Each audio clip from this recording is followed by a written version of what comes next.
Okey, kita sambung kuliah kita kali ini. Untuk kes 6, kita ada horizontal cylinder tank.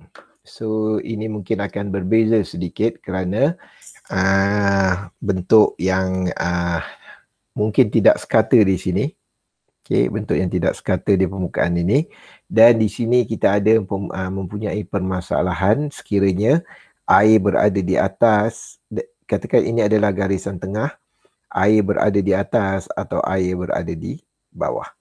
Okey, dan permasalahan ini kita kata mungkin kita perlu mengambil kira berkenaan dengan jejari kerana kita mengira sesuatu dalam bentuk bulatan, oleh itu parameter yang kita kena gunakan untuk memudahkan pengiraan kita ialah jejari R. Okey, di sini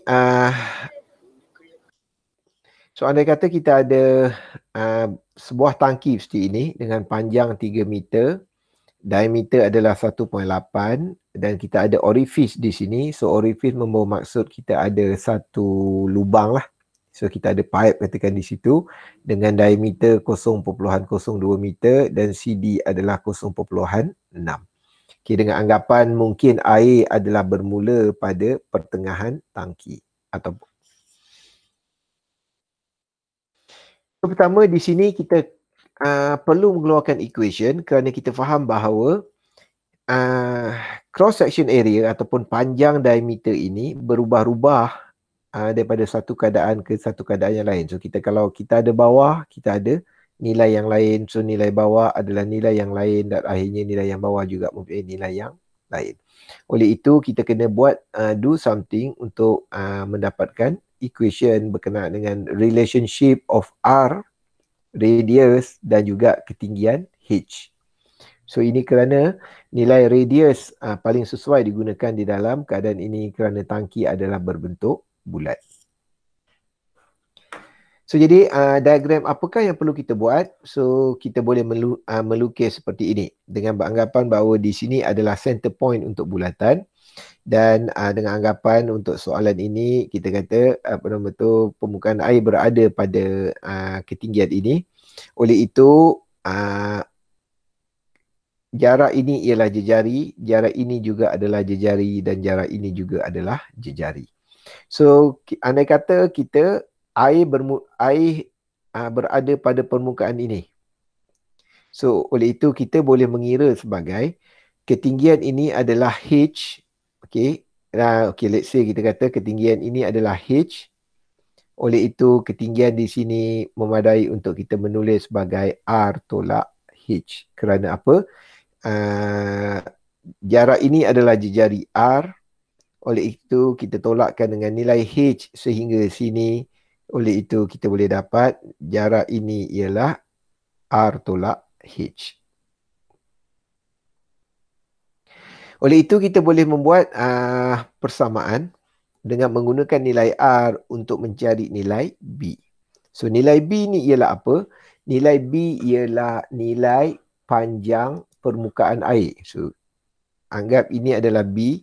Oleh itu, kalau kita boleh mengira 2B, ini adalah jarak permukaan cecair yang tertinggal. Kenapa jarak ini kita perlu dapatkan? Kerana bentuk tangki kita adalah seperti ini. So, jadi ketika air di sini, kita perlu mengira apakah surface air. So, kita boleh mengira, atau dari ini adalah bulat. So, kita perlu mengira seperti ini. So, maknanya jarak ini 2B. Didarabkan dengan jarak ini sepanjang 3 meter mengikut soalan ini. Okay, so saya harap awak dapat imagine kenapa kita perlu mengira B dan lebih baik kita mengira berdasarkan dengan R kerana radius adalah parameter yang paling sesuai untuk kita gunakan sekiranya kita menyelesaikan masalah bulatan. Jadi kita boleh membuat equation ini berdasarkan segitiga yang kita ada. Kalau kita lihat daripada equation ni, kita boleh kata R kuasa 2 sama juga dengan B kuasa 2 dicampurkan dengan R tolak H kuasa 2. Kerana ini adalah bersudut tepat. So jadi ini kita boleh dapat dan kita boleh play around, kita rearrange equation untuk mendapatkan nilai B. So kita boleh dapat B kuasa 2 sama dengan 2RH tolak H kuasa 2. Oleh itu nilai 1B sahaja ialah square root 2RH tolak H kuasa 2. Kita nak panjang permukaan air, oleh itu panjang permukaan air adalah 2B. So ia boleh ditulis seperti ini. So daripada soalan, let's say kita kata diberi radius adalah 0.9 kerana diberi diameter adalah 1.8, oleh itu radius sama dengan 0.9. Oleh itu kita boleh masukkan nilai R di dalam equation. So kita boleh simplifiedkan bahawa 2B sama dengan 2 square root 1.8H tolak H kuasa 2. So ini adalah equation untuk berdasarkan panjang permukaan air. Okay. So soalan dia, kirakan masa yang diperlukan untuk kita mengalirkan air keluar dari tangki. Okay, kita ada Q in sama dengan Q out. So kita ada had laju, kita ada cross section area pada surface didarabkan pada velocity pada surface, dan kita ada cross section area pada hole dan kita darabkan dengan had laju pada hole. Okay, so kemudian kita tahu bahawa cross section area AS di sini sebenarnya ialah, kita ada bulat di sini, dia adalah jarak ini 2B tadi didarabkan dengan panjang. Okey, so boleh. Okey, tetapi kita kata apa nama tu? Okey, 2B di sini kita perlu masukkan dalam bentuk equation. So ini adalah equation yang kita dapat sebelum itu, oleh itu kita masukkan di sini. 2 darab square root 1.8H tolak H kuasa 2 adalah nilai 2B. So 3 di sini adalah jarak ini yang telah diberi dalam soalan, 3 meter. Jadi keseluruhan ini adalah cross section area. Okay, so saya harap awak nampak yang ini. Dan had laju pada surface kita tulis sebagai DH dt. Dan cross sectional pada area luar diberi orifice dengan rumus pi d square over 2. So kita masukkan nilai diameter yang telah diberikan dalam soalan, dan had laju pada outlet memadai untuk kita anggap sama dengan CD square root 2GH. Okay, so ini adalah equation yang digunakan untuk menyelesaikan masalah di atas. Okay. Cuma awak kena sedikit kreatif untuk membawa semua sekali nilai DH ke sebelah kiri dan membawa nilai yang tidak ada kena-mengena dengan H ke sebelah kanan. Ini adalah untuk memudahkan pengiraan. Jadi kita selesaikan semua sekali. Okay, kita selesaikan semua sekali, kita dapati bahawa kita boleh dapat sebutan seperti ini. So awak boleh lihat nanti nota ini. Dan kita bawa nilai DH, nilai H ke sebelah kiri, kita boleh simplifiedkan seperti ini. Okay. So kemudian kita boleh kamirkan di kedua-dua belah bahagian. Okay. Cuma yang nilai 3 ni saya kekalkan di sini ni tidak ada masalah sebenarnya. Kalau nilai 3 ni awak nak bawakan ke sebelah pun tidak menjadi masalah. Okay, so kalau kita bawa ke sebelah tidak jadi masalah. So kita yang ini saya selesaikan dengan mengekalkan nilai 3. Kemudian kita kamirkan di kedua-dua belah bahagian dan kita masukkan limit 0.9 hingga 0. So kenapa kita masukkan limit 0.9 dan 0? Awak kena refer balik kepada gambar rajah. So sekiranya diameter dia adalah di sini adalah 1.8. Oleh itu radius R adalah 0.9. Oleh itu ketinggian air di sini sebenarnya ialah 0.9. Oleh itu kita akan anggap di sini adalah 0.9 dan yang di bawah ini adalah 0. Okay, jadi saya harap awak dapat alert kenapa kita perlu menggunakan 0.9 dan 0. Kemudian kita selesaikan permasalahan kita dapat masa untuk kita menghabiskan air tersebut ialah 7,477 second. Okay, so ni betul. Okay, ini cuma sekadar discussion berkenaan dengan perkara ini. Okay, ini pengiraan sekiranya air berada di atas garis tengah bulatan. Kenapa discussion ini perlu dibuat? Kerana kita menyelesaikan masalah kameran berkenaan dengan bulatan. Jadi kita khawatir kadang-kadang buat bulatan ni menyebabkan kita boleh mengira plus minus. Mungkin kita terambil yang atas ni adalah positif, bawah ni adalah negatif. So akhirnya kita kata jawapan kita mungkin kosong. Okay, jadi kita cuma nak kepastian apakah rumus yang kita develop tadi betul-betul berguna untuk semua keadaan. Kerana apa? Rumus yang kita develop tadi, kita beranggapan bahawa kadar air berada di bawah garisan tengah. Okay, sekarang ni sekiranya air berada di atas kawasan tengah, apa akan terjadi? Okay, lagi satu perkara yang perlu kita ambil berat di sini ialah kalau anda kata kita ada satu section yang kecil di sini, kita dapati bahawa masa ataupun kadar alirnya akan berubah-ubah kerana di bahagian tengah isi padu dia mungkin banyak. Tetapi bila dia undur semula, kita dapati bahawa isi padu dia akan kecil dan akhirnya akan kembali kepada kosong. Okay. Dan dekat sini awak akan tengok bahawa di sini isi padu dia mungkin sama dengan yang di sini, tetapi had laju ketika air berada di atas akan lebih laju berbanding isi padu di sini. Okay, jadi kita kata disebabkan oleh keistimewaan bentuk bulatan, oleh itu kita perlu untuk melakukan discussion seperti ini. So, sekiranya paras air berada di atas garisan tengah. So, jadi kita anggap dia adalah E di sini. Okay. Jadi kita boleh membuat rumus bahawa E kuasa 2 sama dengan R kuasa 2. Tolakkan dengan H tolak R kuasa 2. So, yang ni awak pun kita buat imagine ini adalah H. Okay. So, and then kalau nilai R di sini, kita kata so jarak ini adalah R tolak H. So, jarak ini adalah H tolak R kerana ketinggian ini adalah R. Okay. So, kita boleh mengira. Okay. Yang ini kalau awak lihat bagaimana untuk menentukan H ialah dengan anggapan bahawa H adalah ketinggian daripada datum sehinggalah ke permukaan air. Okay, kita anggap. So, jadi ini adalah H.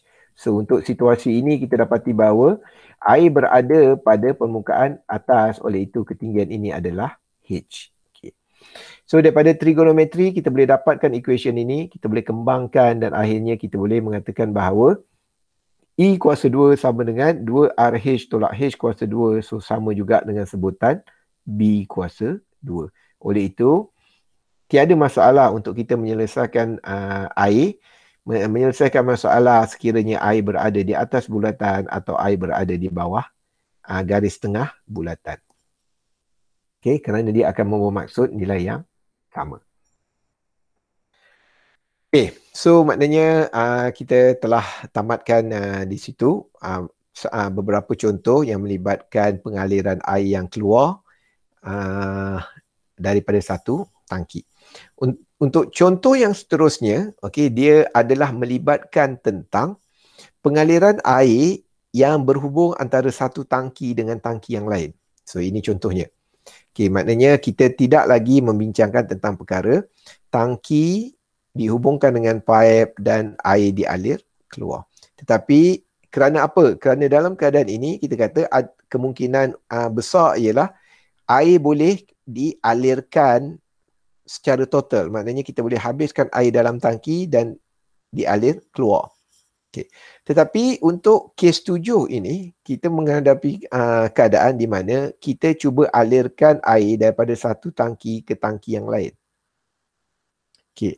Di manakah permasalahannya ialah sekiranya kita tangki kedua ataupun tangki yang kita alirkan itu duduk sebelah menyebelah, air akan terberhenti apabila level air berada pada aras yang sama. Kerana kita faham bahawa air tidak akan mengalir sekiranya air di tangki yang satu lagi berada pada aras yang sama. Oleh itu, air tidak akan mengalir. Itu yang pertama.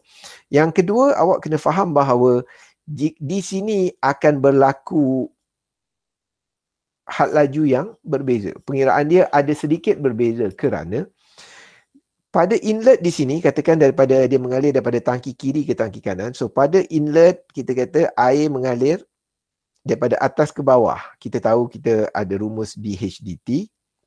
Tetapi di sebelah kanan ini air akan naik ke atas seperti ini. Dan kita akan mengira juga dengan menggunakan idea dHdt. Mungkin kita akan memberi salah satunya adalah negatif. Kerana mungkin ke bawah adalah negatif, ke atas adalah positif. Oleh itu, bila kita lihat di sini, kita dapati bahawa ada dua permukaan yang bergerak. So, apabila ada dua permukaan yang bergerak, kita perlu menyelesaikan masalah ini dengan menggunakan idea relative velocity. So, jadi kerana kita tak boleh nak ada dua velocity. Okay, boleh nampak kita ada sedikit complicated condition dalam keadaan ini. Okay, so sebelum kita meneruskan, so jadi kita tengok dulu gambar rajah ini, kerana ini adalah basic idea untuk kita derive equation. Okay, katakan pada kita ada dua tangki yang berbeza, satu di kanan di sini dan satu lagi di sini. So tangki ini kemungkinan mempunyai cross section yang berbeza. Luas ini mungkin besar, luas ini mungkin kecil. Okay. So kemudian kita kata sekiranya air dialirkan daripada kiri ke kanan, kita dapati bahawa air daripada permukaan ini akan turun sehingga ke permukaan ini. Dan air daripada asalnya permukaan bawah akan naik kepada certain level. Dan kenaikan level ini kita kata tidak sama kerana ia bergantung kepada cross section bawah. Jadi maknanya kalau cross section besar, air yang turun mungkin sikit sahaja tetapi isi padu dah banyak. Okay.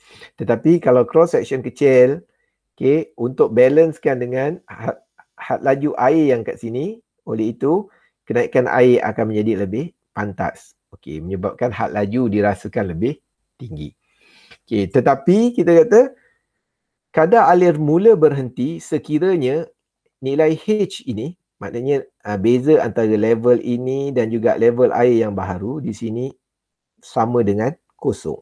Okay, maknanya dia tidak ada kena-mengena lagi apabila air tersebut empty the tank, okay, ataupun sebagainya. So dia depends kepada beza nilai H yang kita ada.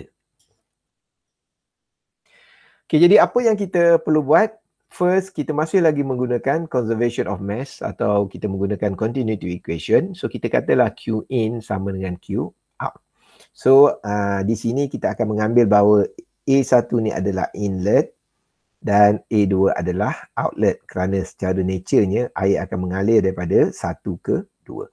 Oleh itu kita boleh menulis sebagai negatif H1 negatif A1 dH1 dt sama dengan A2 dH2 dt. So yang ini saya rasa awak dapat imagine, dan tanda negatif di sini lebih kepada arah satu turun ke bawah dan satu naik ke atas. Okay, yang ini pun di dalam buku teks kadang-kala ada yang buku teks dia pakai A1 tu adalah positif, A2 adalah negatif kerana dianggap naturally turun ke bawah, kita kata positif kerana secara natural dia akan turun ke bawah. Okay, yang itu bergantung pada buku teks. Tapi saya harap awak ikut je lah nota ini supaya ia mudah. Kerana kalau awak, dia tak boleh nak derivation cara lain, nanti jawab cara lain ke apa, dia akan berubah kedudukan negatif positif. Okay. So oleh itu kita kata rumus ini diberi untuk mengenal pasti adalah dH dt ataupun ini. Sorry. Okay.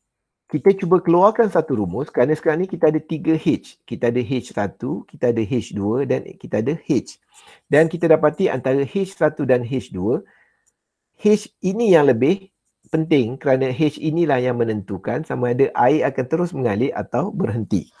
Okay, jadi oleh itu advantage bagi kita untuk kita dapatkan equation yang reflect dengan H. Jadi awak ingat je lah equation ini. Kita tulis negatif dH dt sama juga dengan negatif dH1 dt. Maknanya had laju yang turun ke bawah tadi dicampurkan dengan positif dH dH2 dt had laju di bahagian 2.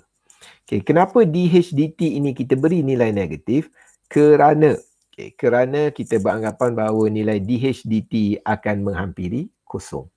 Awak kena, jadi gradient dia tu adalah gradient tu, kecerunan dia adalah kecerunan negatif, kerana dia akan menghampiri kosong, akhirnya kita kata tiada perbezaan H terhadap masa.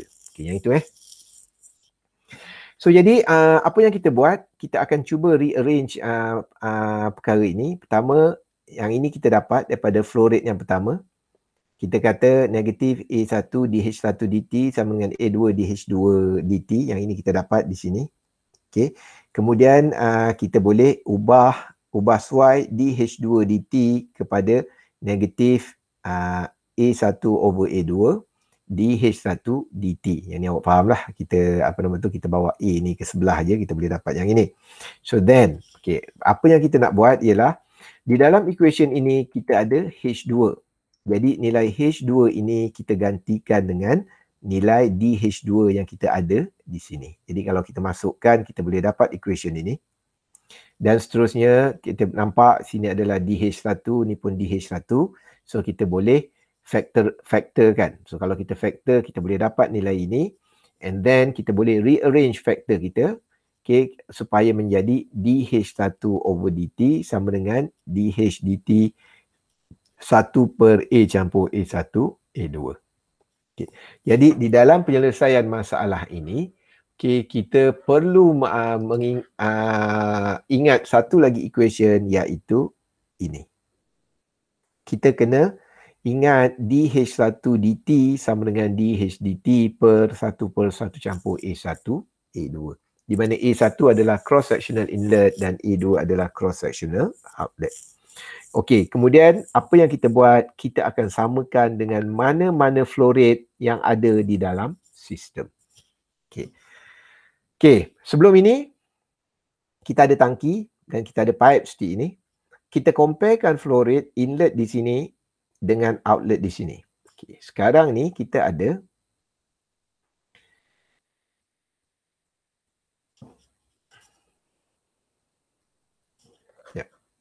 sekarang ni kita ada tangki.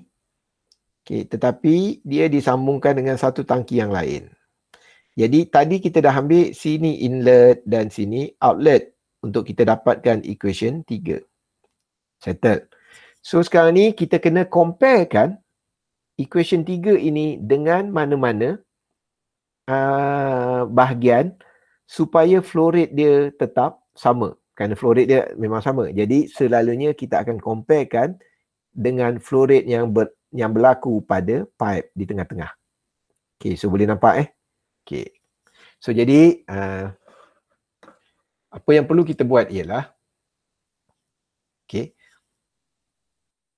kita pergi kepada contoh soalan. So maknanya ini adalah nota. So awak kena ingat rumus yang ini. Okay, kita pergi kepada contoh soalan yang ini. Okay, katakan soalan ini. Okay, so katakan kita ada a 2 meter deep tank, maknanya satu tangki 2 meter dalam, 2 meter darab 3 meter in area, maknanya cross-sectional area tu 2 darab 3, and is divided into 2 equal halves by a vertical separation plate. Flow from one tank to the other takes place through a square orifice. So awak kena imagine dia adalah square orifice. So 1 cm a side, so maknanya 1 cm darab 1 cm. Having a discharge coefficient of 0.6.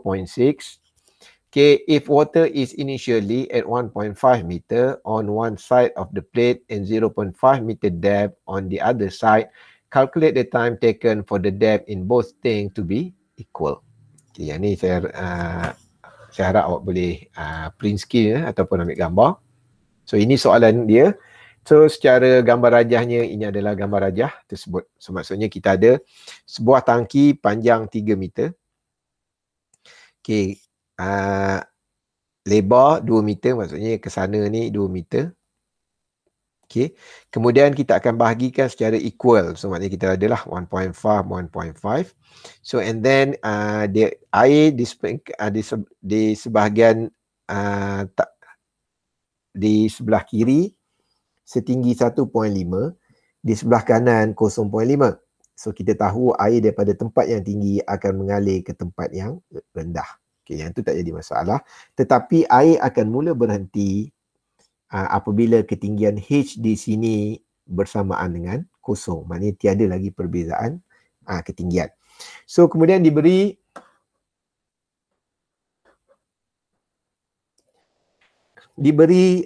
lubang di sini adalah square orifice. Okay, so maksudnya ada satu lubang diberi CD 0.6. Okay, and then diberi size adalah 1 cm darab 1 cm. Jadi soalan dia kita kena kira masa air berhenti mengalir ataupun bilakah masa air akan mempunyai aras yang sama. Okay, untuk soalan ini antara trik lain yang boleh ditanya ialah kita perlu mengira pada masa yang keberapakah different surface atas dengan surface bawah menjadi sekian-sekian. Mungkin kita kata pada masa yang keberapakah surface ini dan surface ini adalah 0.2 meter contoh. Okay, jadi yang itu kita akan tunjuk di kemudian kita selesaikan masalah ini dahulu. Okey, saya harap awak dapat memahami situasi ini. So jadi kita mulakan pengiraan. Jadi pertama kita ada equation ini yang perlu awak isi, dH1 dt, dH dt dan seterusnya. So kita tahu bahawa A1 kita boleh kira, A2 pun kita boleh kira dan seterusnya kita kata kita ada area untuk lubang. Okay, kita boleh kira. Okay, pastikan jika area untuk lubang diberi dalam sentimeter atau milimeter dan sebagainya, awak convert everything dalam unit SI. So semua akan menggunakan meter square, meter padu dan sebagainya. Dan diketahui CD adalah 0.6. Jadi bermula daripada equation ini, kita masukkan nilai A1 over A2. So kita boleh dapat nilai ini. Okay, kita masukkan 3 over 3. Okay, so kemudian kita kata kita samakan. Okay, kat sini kita dah dapat DH1 sama juga dengan DH dt 1/2. Okay, sekarang ni kita refer balik pada rule yang pertama ni. So kita kata setelah kita mengira DH1 dt, kita equalkan dengan mana-mana flow rate di dalam sistem. Jadi maksudnya dalam keadaan sekarang ni, kita dah ada ni H1, ini adalah H2. So and then kita dah equalkan dengan gunakan rumus yang tadi. So kita samakan dengan mana-mana flow rate di dalam sistem. So macam mana kita nak kenal pasti flow rate di dalam sistem? Kita tahu bahawa molekul di sini bergerak melalui orifice dan akhirnya kembali kepada permukaan ini. Oleh itu bermakna kadar alir pada inlet point 1 sama dengan kadar alir di sini, sama dengan kadar alir di sini, sama dengan kadar alir pada orifice, kadar alir di sini dan sama kadar alir di sini. Jadi kita kata untuk keadaan ini kita susah nak dapat kadar alir di sini kerana kita tidak tahu area. Tempat yang paling mudah untuk kita dapatkan kadar alir adalah pada orifice. Okey, jadi kita mulakan pengiraan.